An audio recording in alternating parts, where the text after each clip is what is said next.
Las tensiones en la interna de la coalición de gobierno en el proceso de votación de la reforma de la seguridad social son evidentes, aunque en algunos casos hay quienes buscan bajarle el perfil. Luego de la aprobación en el Senado, el proyecto fue a diputados y ya Cabildo Abierto anunció que buscaba cambios. Esa negociación se llevó adelante en los primeros meses del año. Los tironeos dejaron heridas. El expresidente Julio María Sanguinetti criticó la actitud del partido Cabildo Abierto, liderado por Marini Ríos, y añadió que las amenazas llevadas adelante le están agotando la paciencia.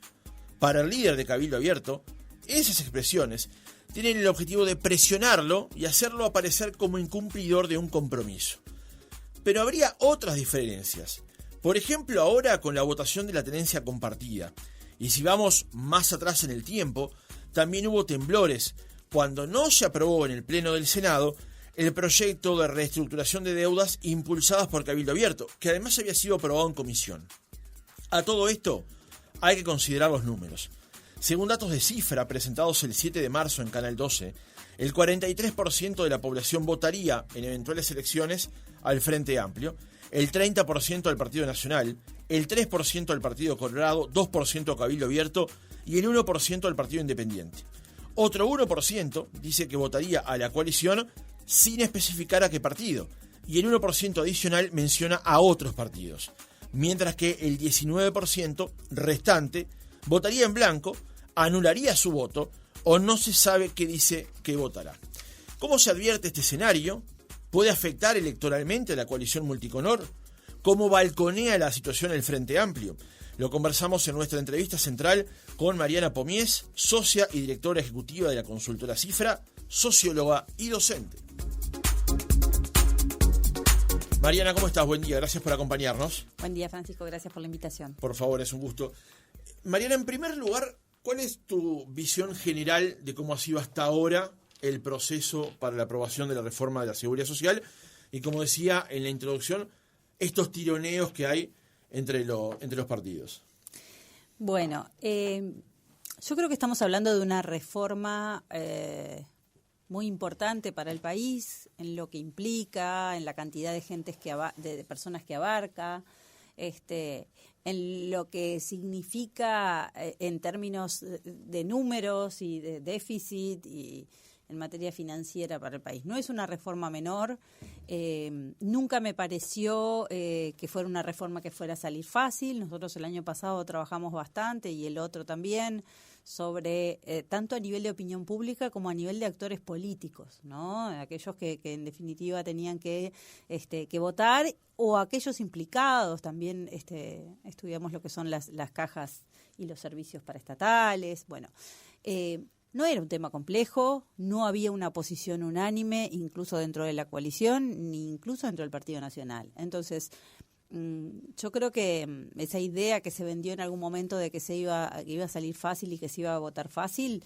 yo no la veía y esperaba este tipo de cosas, y me parece que era lo que se preveía, dada la complejidad del tema y dada la heterogeneidad de visiones y de intereses que abarca. Uh-huh. Entonces, no me extraña, no me parece dramático, no me parece que sí es un golpe a la coalición. Bueno, yo creo que también estamos en un año preelectoral. La coalición, por más que fue muy bien armada y de parte del presidente ha habido mucho trabajo de surcir cada vez que había un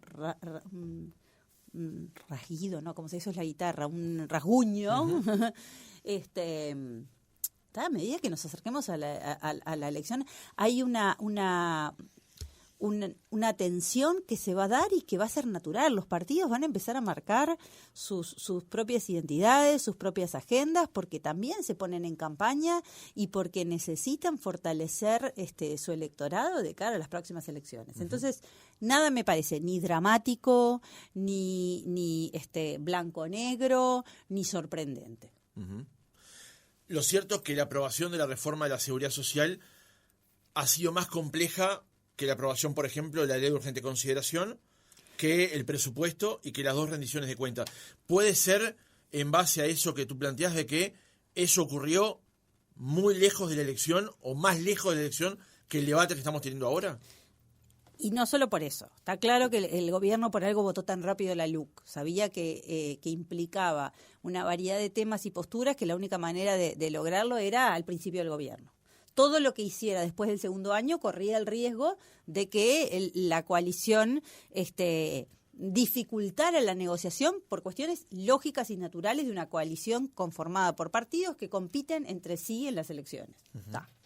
Pero además este es un tema también complejo, que tiene otras implicancias, que tiene otros involucrados, que cuando vos tocas el bolsillo de la gente siempre se va a generar alguna dificultad, alguna tensión, va a ser manejado por los distintos actores en función de sus visiones y de sus intereses, en el buen sentido y en el mal sentido, pero también en el buen sentido. Uh-huh. O sea, los partidos políticos y los grupos tienen entre sus adeptos y votantes comunidades particulares que tienen sus intereses y que reclaman que su partido los defienda. Para algo está la democracia, para que los partidos representen a los distintos grupos y defiendan sus intereses. Si no lo hicieran, no estarían siendo fieles a su mandato original. Claro. Entonces, eso no debería sorprender a nadie. A veces me parece que se hace como una tragedia de algo que era esperable. Otra cosa es cómo los actores que están involucrados lo manejen en el discurso. Es lógico que cada partido en su discurso lo presente de determinada manera, pero eso es parte también del juego político. Uh-huh. O sea que hay dos estadios, digamos. Uno es el vínculo partido-partido y el otro es de los personas y personas, o sea, líderes. Claro, con sus colectividades. O sea, vos leías los números de intención de voto, pero también hace poco presentamos la encuesta que muestra la opinión de los uruguayos respecto a la reforma. Y más de la mitad de los uruguayos están en desacuerdo con la reforma que se está votando. Y eso los partidos lo saben. ¿Quiere decir por eso que no la van a votar? Y sí, claro. ¿Y quiere decir que no la van a votar? No, capaz que la van a votar, pero tienen que conectarse con sus votantes, que hay cosas que no las ven. Y tienen que mostrar su preocupación, su intención de mejorar, acá el tema de la coalición, siempre la perversidad es que cuando las cosas salen bien, el mérito se la lleva el gobierno, y cuando las cosas salen mal, la culpa es de la oposición. Bueno, entonces, ¿qué pasa con el resto de los partidos que conforman? ¿Cuándo se benefician el resto de los partidos de la coalición? Entonces, cada cosa que tiene la implicancia que tiene requiere de que ellos muestren sus posiciones y defiendan o intenten, aún sabiendo que van a perder, capaz que en la discusión, pero tienen que dar la batalla. Uh-huh. ¿Hay un costo político, entonces, por votar o no votar la reforma? Y una reforma que tiene el 54% de desaprobación, sin duda que tiene un costo político. El presidente dice, no tiene un costo político, porque él está haciendo un juego de palabras y está hablando de otra cosa. O sea, está hablando más del perjuicio que tiene el país si el sistema previsional no se reforma. Con esta o con cualquier reforma, está claro que el sistema previsional tiene un problema importantísimo que además se arrastra, se come gran parte del déficit fiscal que tiene el gobierno, ¿no? Uh-huh. Entonces, no es un tema menor, no es un tema que sea sencillo de manejar y que va a implicar cambios que de alguna manera no benefician a la gente. Pero está claro, porque el sistema, tal como estaba, se fundió. Y no hay manera de manejarlo sin que tenga un costo personal de los implicados. El tema es que nadie quiere pagarlo. Y los políticos no quieren ser los que voten pagarlo. Pero bueno, tenemos un problema de envejecimiento poblacional que no hay país que pueda manejar el sistema de retiro como el nuestro en un envejecimiento paulatino poblacional, donde hay más jubilados que trabajadores. Uh-huh.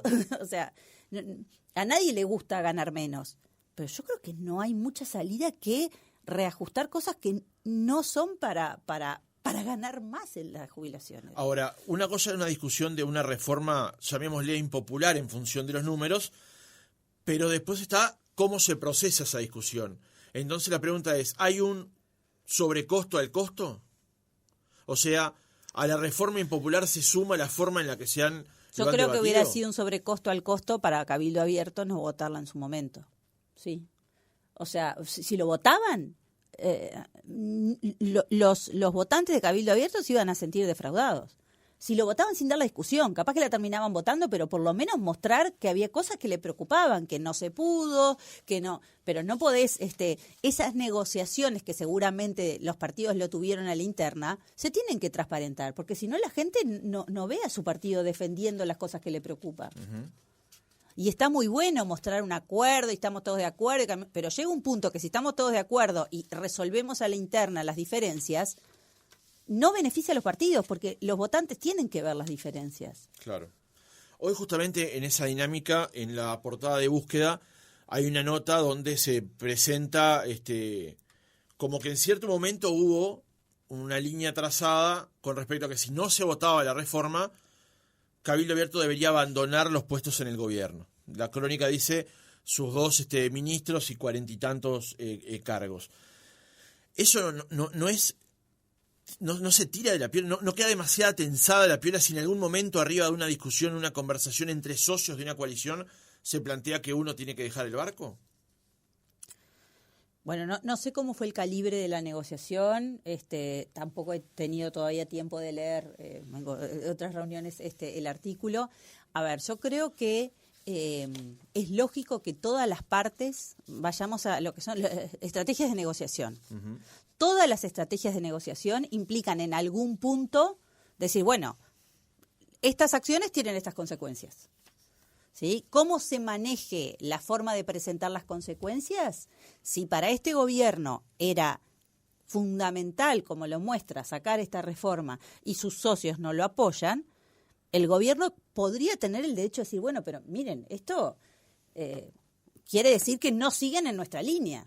No sé si fue así ni el tono de que se planteó, pero no es ilógico pensar que en las negociaciones se manejen las consecuencias de las distintas posturas. Y las consecuencias en un gobierno son cargos y lugares de dirección. Uh-huh. Uh-huh. Mariana, te quiero escuchar un fragmento de una entrevista que hizo Guido Menin Ríos con Emiliano Cotelo en Perspectiva días pasados, donde no solamente habló de la negociación que tenía que ver con la reforma de la seguridad social, sino que profundizó en algunos otros aspectos del vínculo de la coalición de gobierno. Mire, no directamente, pero si a usted todos los días lo están ninguneando, todos los días no le están dando corte en las cosas que usted plantea, o peor todavía, lo ignoran y a los 6 meses, como lo que usted planteó es realmente importante y bueno, lo desempolvan, lo sacan y lo presentan como un proyecto propio aparte. Lo que han hecho en varias de nuestras propuestas, sobre todo en materia económica, en materia de micro, pequeña empresa, de IVA personalizado, muchas cosas que nosotros las proponemos quedan así en un costado y al tiempo aparecen de vuelta como propuestos por otro y queda ninguneado Cabildo. Bueno, eso va generando a veces un ambiente que decimos, bueno, si esa es la forma de actuar, bueno, nosotros en este tema, como no estamos de acuerdo en esto y en esto, no vamos a conceder en aras de un mejor relacionamiento, porque ese mejor relacionamiento no es buscado por todas las partes en todo momento. A veces vemos discursos como los que pasaron el otro día porque Cabildo votó junto con el Frente Amplio. Parece que hay gente que se horroriza cuando Cabildo vota con el Frente Amplio, pero no se horrorizaron cuando el Partido Nacional votó con el Frente Amplio la concesión de los aeropuertos por 50 años, o no se horrorizaron cuando el Partido Nacional junto con el Frente Amplio rebotaron la ley de reestructura de la deuda. Eso no horroriza. Sí horroriza si Cabildo vota con el Frente Amplio una prórroga de 30 días. Esto lo planteaba Menin Ríos en una entrevista con Emiliano Cotelo en Perspectiva días pasados. Y allí lo que se advierte es que la sensibilidad de Cabildo Abierto va más allá de este proyecto en particular. Uh-huh. ¿Cómo advertís esa relación hoy por hoy de Cabildo Abierto con el resto de la coalición? Está claro que dentro de la coalición, Cabildo Abierto era, primero, la gran incertidumbre, porque es un partido nuevo, entonces no hay un histórico de forma de proceder, fue un aprendizaje para el propio Cabildo Abierto, que era un partido también nuevo, de cómo vincularse con sus socios. Yo creo que no en vano tenemos 200 años de historia de negociación permanente entre el Partido Colorado y el Partido Nacional, están muy acostumbrados a hacerlo, pero para el resto era toda una novedad, ¿no? Entonces, creo que fue un aprendizaje y creo que la estrategia de Cabildo que está manejando ahora, desde el punto de vista de los intereses de Cabildo Abierto, es la adecuada. Y es cierto que venimos escuchando desde hace tiempo que Cabildo dice hay proyectos de ley que nosotros propusimos que no nos lo llevan. Y capaz que está bien que los otros no se lo lleven, porque cuando se generó esta alianza no era tan claro para todos que fueran tan parecidos, ni que los intereses fueran los mismos. Claro, de hecho se plantea una coalición bastante heterogénea, ¿no? O sea, desde duda. un partido de origen izquierdista como el Partido Independiente hasta lo que se puede advertir como más de derecha de Cabildo. Tal vez. Pero el más heterogéneo era Cabildo, porque además es el que tenía menos historia de negociación con todos los otros actores, hasta de conocerse personalmente, ¿no? Era toda una novedad. Entonces, yo creo que bastante bien funcionó esta coalición en todo este tiempo, con diferencias que estaban claras desde el principio y con preocupaciones sobre cómo iba a ser el relacionamiento desde el principio. Creo que uno escucha a Manini y está claro, es visible lo que yo les decía, él tiene sus intereses y sus promesas a sus votantes, muchas de las cuales no fueron contempladas. Capaz que está bien que no sean contempladas, no estoy diciendo que estén buenas o malas, pero tienen que tener una palabra, porque además ven los números y las intenciones de voto a Cabildo son bastante más bajas de lo que era de lo que fueron las elecciones. Ellos tienen que recuperar y ganar más, porque aspiran a más. Bueno, ¿cómo recuperar? Por lo pronto, retomando el discurso inicial de cómo captó esos votos. Y si ellos consideran que sus intereses no fueron contemplados en este gobierno y que los puntos particulares que ellos proponían, que eran diferentes, porque por algo aparecen como un partido que donde los votantes lo votan porque los otros no estaban respondiendo a sus preocupaciones, bueno, en algún momento tiene que aparecer. O sea, me parece correcto desde el punto de... No estoy haciendo un juicio de valor si está bien o si está mal, pero estratégicamente y políticamente lo que está haciendo Cabildo desde el punto de vista de sus intereses es lo correcto. Después está la discusión bueno, ¿está bien que un partido prime sus intereses sobre los de la coalición? Bueno, hay algún punto que si no lo hace está condenado a la desaparición.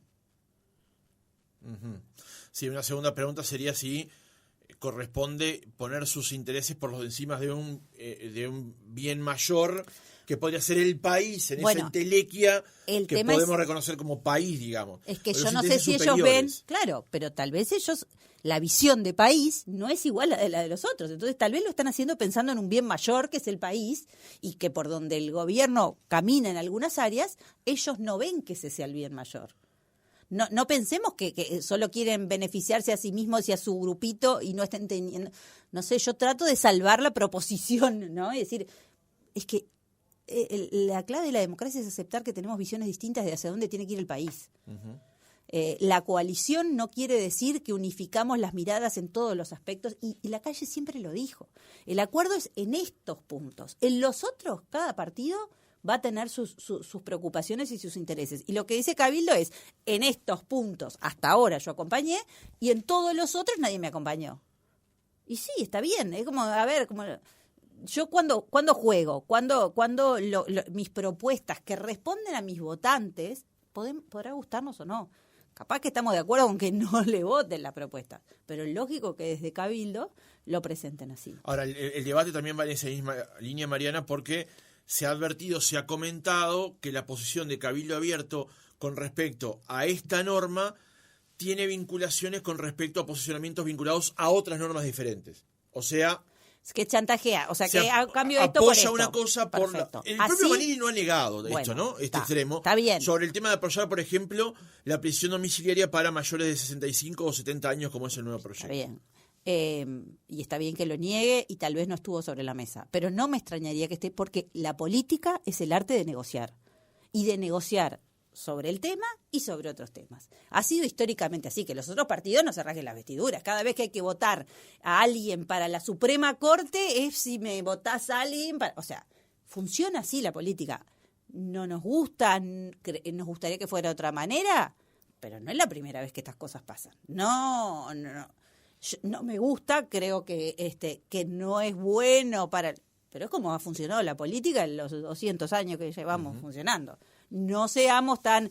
caer todo sobre Cabildo está bueno para los demás, pero a ver, no es la primera vez que pasa y aunque la gente no le guste y a mí tampoco me gusta, no puedo ser ingenuo de que ha funcionado así la política. En la encuesta que presentaron el 7 de marzo en Canal 12, Cabildo Abierto obtendría el 2%, siempre con las salvedades que ustedes hacen de mostrar la foto del momento y las circunstancias, cuando había obtenido el 10% en las elecciones de 2019. Pero el Partido Colorado obtendría el 3% cuando obtuvo el 12,5%, casi 13%. ¿Cómo ves hoy al Partido Colorado? Bueno, yo lo que también, más allá de cuando estamos con números pequeños, el margen de error, porque puede ser 3 o puede ser 6, claro. Porque, ¿no? Lo que está claro es que el gobierno tiene un nivel de aprobación más alto que la intención de voto hoy a la coalición, a todos los partidos, pero además que el presidente en particular se ha llevado demasiado los méritos de las cosas bien vistas por la población. Entonces yo creo que y por eso los partidos más chicos ahora tienen que empezar a mostrar sus diferencias y a intentar capitalizar también los logros. Porque lo que ha pasado es que los logros los ha capitalizado, y está bien porque es la cabeza del gobierno, mucho el presidente, ni siquiera el Partido Nacional, el presidente, y ha costado que la opinión pública valore, salvo excepciones, como puede haber sido Salinas, otros logros reconociendo otros actores, incluso dentro del Partido Nacional. Uh-huh. Bien, ¿y el Partido Colorado? Esa era la pregunta, perdón, me quedé decir responder la pregunta. Bien, el Partido Colorado tiene hace muchos años muchas dificultades para construir liderazgos, para permitir que nuevas figuras capten pasó de ser un partido mayoritario, pasó a ser un partido menor en intención de voto. No, uno no puede decir es un partido menor porque es parte de la historia del Uruguay, pero si miramos hoy el caudal de votos es chico, ¿no? Es el tercer lema desde las elecciones del 2004 para adelante. Sí, es el tercer lema, pero hoy tiene uno que le disputa muy cerquita. Sí, claro. ¿No? Sí, la última elección, como decía, fue 2 puntos la diferencia, o 3 en el mejor de los casos. No, sí, en algún departamento, pero en conjunto 3 no fue. Entonces, yo creo que tiene como dos dificultades el Partido Colorado. Por un lado, tiene que hacer el mismo juego que Cabildo, y por eso me parece muy lógico estratégicamente lo que pasó después que acuerda el presidente con Cabildo y dice, ¿y yo? O sea, me comí me tragué mis sapos por el bien de la coalición y como no protesté, entonces no se me concedió nada de mis diferencias. Pará. Y además me parece que fue muy inteligente en decir, todo cambio, cuando nos estuvieron hablando 6 meses de que esto está armado en función de números, todo cambio tiene un impacto en los números. Y si el impacto es menor, ¿para qué estuvimos discutiendo 6 meses? O sea, está claro que el impacto no debería ser menor. Que es un costo tal vez en la negociación, está bien. Pero entonces me parece lógico que reclamen su, a ver, claro. No, vamos a hablar de cosas en serio. Y tiene que aparecer porque si no se lleva ningún mérito en todo esto, tiene todas las de perder. El Partido Colorado necesita recuperar votantes, necesita construir liderazgos, necesita marcar presencia, que a la vez es un círculo vicioso, porque ¿qué incentivo tiene un líder de participar en un partido que decrece y no crece? O sea, también desde el punto de vista de humano, ¿no? Si yo quiero tener líderes que se la jueguen, bueno, tengo que mostrarle que estamos en una situación de que podemos crecer, no de que estamos decreciendo. ¿Y tú advertís hoy alguna candidatura que el Partido Colorado lo pueda hacer crecer? Bueno, es muy difícil ahí porque el Partido Colorado necesita lograr más visibilidad más allá de los líderes naturales que tienen visibilidad. Yo creo que Sanguinetti es un gran actor para el Partido Colorado, pero cuesta con su figura que se puedan ver otras, ¿no? Con o sin intención. Entonces yo creo que hay otros posibles liderazgos. Está claro que la figura de Pedro Bordaberry siempre está arriba de la mesa. Él se enoja cuando lo nombran y tiene derecho a enojarse, pero bueno, no tiene derecho a rezongar a nadie porque sale espontáneamente cuando le preguntamos a la gente. Claro. O sea, yo no estoy inventando nada, no le estoy presionando. Cuando pregunto, dentro de los pocos colorados que se mencionan, Bordaberry aparece. Y es muy loable que él diga, no, yo me retiré y está perfecto. Pero está allí. Está ahí.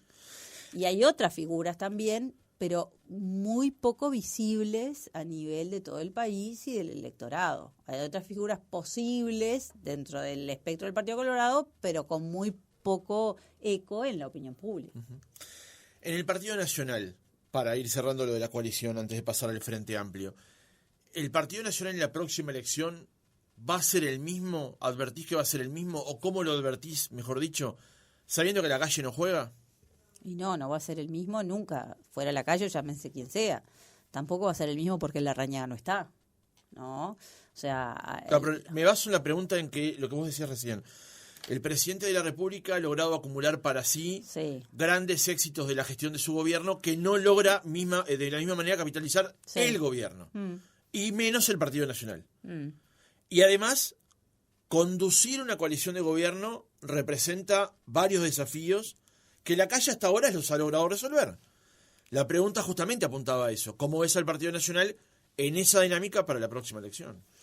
Bueno, en un aspecto está mejor que el Partido Colorado porque hay más posibles candidatos sobre la mesa. También tiene mucho más caudal de voto y además hay gente que se pudo lucir y mostrarse en este tiempo. En el buen sentido.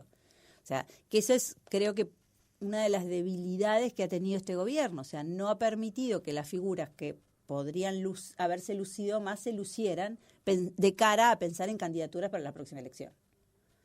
¿No? Ha costado mucho que algunos ministros que podían llegar a tener una carrera política pudieran acercarse a la opinión pública y generar una mayor visibilidad como posibles candidatos a presidente, ¿no? Hoy está arriba de la mesa, está clarísimo que está Delgado, que está Laura Raffo, Beatriz Argimón todavía no termina de mostrar, pero bueno, es la vicepresidenta y aunque yo creo que no le han dado el espacio que podrían haberle dado, bueno, ella es una mujer con mucha carrera y se lo ha tratado de buscar.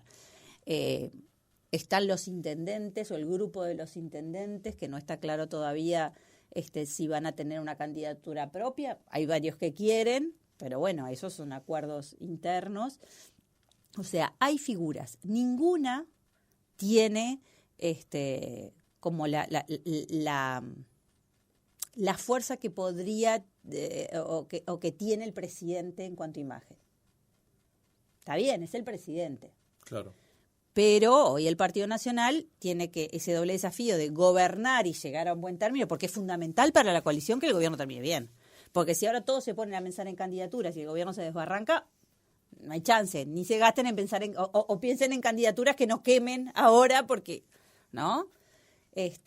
Entonces ese dilema es el dilema tradicional del partido de gobierno, cómo manejar las candidaturas. Le pasó al Frente Amplio en el último gobierno, cómo manejar las candidaturas, permitir que los candidatos tengan visibilidad y tengan algún mérito de todo lo bien hecho, pero a la vez gestionar, y tiene 2 reformas en camino que son dificilísimas, como esta de la seguridad social y como la reforma de la educación. Claro.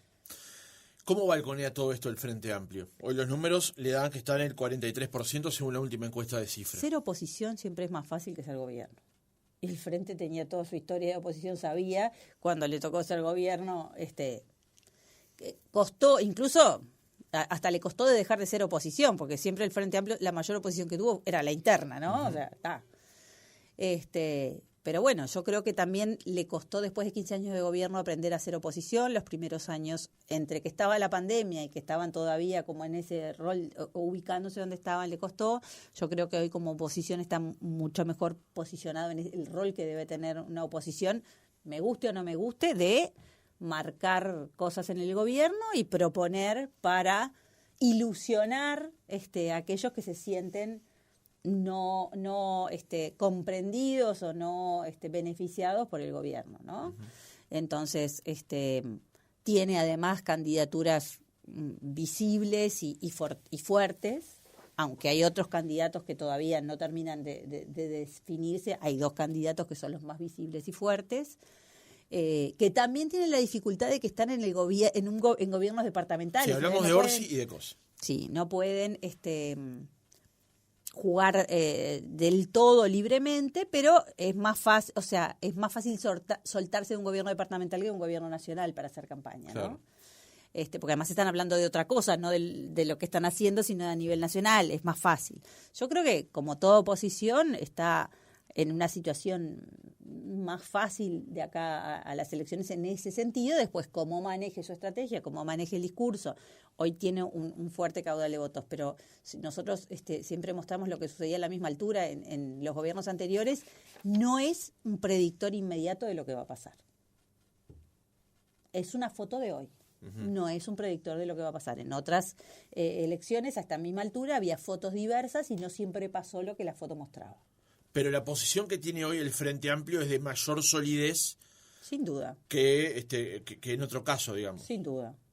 Sí, porque antes era gobierno. Sin definir aún las candidaturas, aunque más o menos pueden estar más o menos claras, digamos. Sí, está en una posición más firme, tiene sustancia sobre la que pelear, ¿no? O sea, el hecho de que haya reformas es una gran oportunidad de gobierno para lucirse, pero también es una gran oportunidad de la oposición para pegar, ¿no? Claro. Está claro.